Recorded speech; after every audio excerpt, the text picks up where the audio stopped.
Hello guys, magandang araw sa inyo. This is JV's official channel again, and welcome back to our another video regarding sa trading to cash. Trade to cash. Ayan. So, ayan, bagong kupit tayo ngayon. Mukhang bata minus 1 month. Ayan. So, i-announce ko lang guys na magiging available na po sa ating convert to cash yung PayPal po. Oo, you heard it right. You heard it right. Yan, may PayPal na tayo. So, pa-finalize ko lang mamaya-maya yung mga kailangan gawin para makapag-trade to cash na tayo sa PayPal. So, ang system niyan is PayPal to PayPal. Ayan, meron akong PayPal, meron ka rin PayPal. Isi-send mo lang sa akin yung payment. And papalitan ko ng cash. Ayan. So, ganyan lang siya. And tawag nito, mamaya i-announce ko sa inyo. So, contact lang kayo sa aking Facebook personal account. Jerome Villa Space Hermosa. Ayan. Katulad, same lang din yung muka. Ayan. So, yan.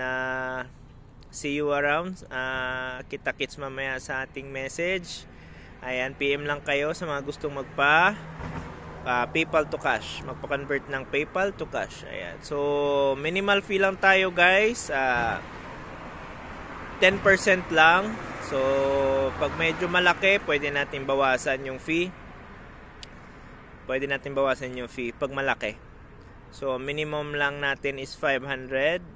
500 is 10%. So, pag mataas yung mataas yung ipapa-convert nyo, mababa dyan. So, hindi aabot ng 10%.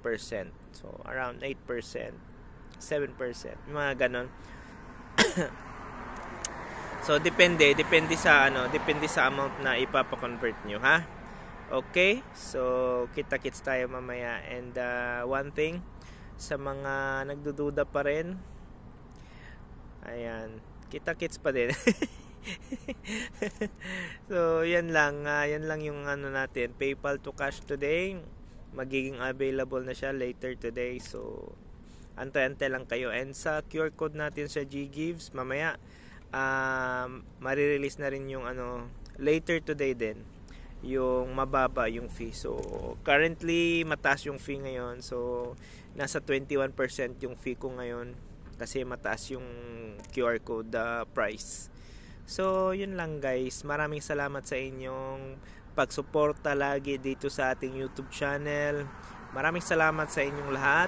At sa mga client ko galing dito sa YouTube, shoutout sa inyong lahat. Marami kayo, hindi ko maisa-isa. So, maraming salamat sa inyong lahat. And God bless us all. Thank you.